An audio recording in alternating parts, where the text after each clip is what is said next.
السلام علیکم ورحمۃ اللہ وبرکاتہ۔ اللہ کی ذات سے امید ہے آپ سب لوگ خیریت سے ہوں گے۔ اللہ تعالی ہم سب کو اپنی حفظ و امان میں رکھے، آمین ثم آمین۔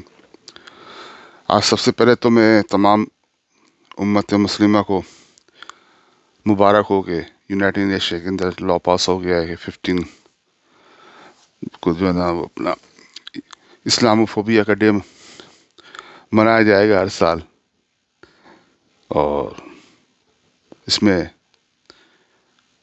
او آئی سی کی کافی اچھی کوشش تھی، زور تھا۔ عمران خان نے صحیح بات کی وہاں پہ، یونائٹڈ نیشن نے لوگ قائل ہوئے۔ ظاہر پاکستان کی بھٹو صاحب کے بعد، ہاں بھٹو صاحب کی ہے، ہاں باقی تو یہ مشرف وغیرہ یہ آتے رہے، لیکن بھٹو صاحب کے بعد کوئی بات پہلا شخص ہوگا یہ عمران خان کہ جس کو کم سے کم انگلش پڑھ کے تو نہیں بولنی پڑتی تھی جو بات ہوتی تھی جو اس کی ذہن میں آتا تھا وہ انگلش میں ٹرانسلیٹ ہو جاتا تھا، تو اس کی وجہ سے اس کو بھی آسانی رہی سمجھانے میں۔ اب وہاں تو پرچیاں پڑھ کے چلتے تھے، چلو بھائی نہیں آتی انگلش تو ضروری نہیں ہے انگلش کا آنا، آپ کی مادری زبان نہیں ہے آپ اردو میں بات کرو۔ چائنیز کو دیکھا ہے، ٹرکش پریزیڈنٹ کو دیکھا ہے، کسی اور ونزویلا کے پریزیڈنٹ کو دیکھا ہے، جاپنیز کو کس کس کی مثال دوں یار، سب اپنی لینگویج میں بات کرتے ہیں، ٹرانسلیٹ ہوتا ہے بھائی چلو ٹرانسلیٹ کرو، بتاؤ میں کیوں بات کروں ان کی زبان میں اپنی زبان میں بات کروں گا۔ لیکن وہی کہ احساس کمتری جو ہوتی ہے نا کہ بھائی ہمیں انگلش آتی ہے، وہ ہر پاکستانی کو یہی ہے کہ بس وہ کسی طریقے سے دو چار جملے الٹے سلٹے اور آگے پیچھے ملا کے انگلش بول دوں تاکہ دوسرے کے ذہن میں یہ آئے بھائی میں بہت قابل آدمی انگلش جانتا ہوں۔ انگلش کا بولنا، انگلش کا جاننا ہی قابلیت نہیں ہوتی، یہ بات ہمیشہ یاد رکھیے گا۔ میری تخلیق کا عمل ہمیشہ اپنی مادری زبان سے نکلتا ہے۔ تخلیق، میری بات کو سمجھیے گا، یہ آپ کو انفارمیشن ملتی ہے، معلومات ہوتی ہے کہ یہ دوسری زبان میں آپ لے سکتے ہو، تو لکھے لکھائے جملے ہوتے ہیں کہ بھائی یہ پلین جو یہاں سے اڑے گا یہاں پہنچے گا، وہ انگلش میں بھائی یہاں سے اڑے گا یہاں پہنچے گا۔ تخلیق یہ ہوتی ہے اگر یہ پلین یوں گیا تو کیا ہوگا، اور اوپر سے یوں آیا تو کیا ہوگا، پھر اس کے اندر سے ایجادات نکلتی ہیں۔ تو یہ صرف اپنی ہی مادری زبان میں ہی تخلیق کر سکتا ہے، کسی اور زبان میں کوئی اور زبان والا کر ہی نہیں سکتا۔ یہ آپ اپنے ذہن میں بٹھا لیں۔ بہرحال لمبی بحث ہے، بعد میں بھی سمجھاؤں گا، ابھی تو میں اس پہ بات کر رہا ہوں کہ یونائٹڈ نیشن کے اندر جو یہ ہوا ہے، میرا کہنے کا مقصد ہی ہم ان کو کس بات پہ سمجھا رہے ہیں کہ ہم پیسفل لوگ ہیں، امن والے ہیں، جھگڑے والے نہیں ہیں، یہ کیوں سمجھا رہے ہیں؟ کیا 1450 سے ہم نہیں سمجھاتے آ رہے ہیں کہ ہمارے آقا محمد مصطفیٰ احمد مجتبیٰ صلی اللہ علیہ وآلہ وسلم نے فتح مکہ کے موقع پہ ثابت نہیں کیا کہ خون نہیں بہا، ثابت نہیں ہوا؟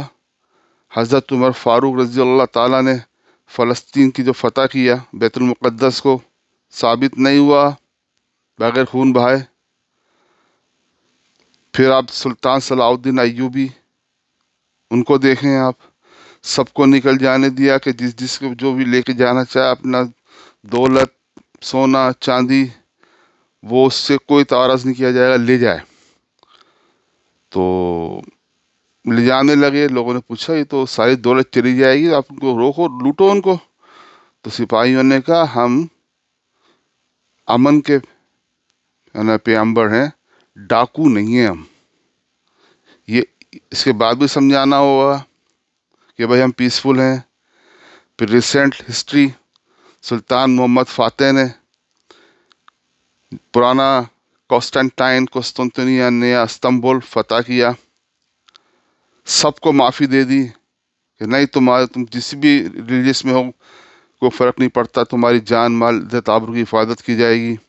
اس کے بعد بھی سمجھانا پڑے گا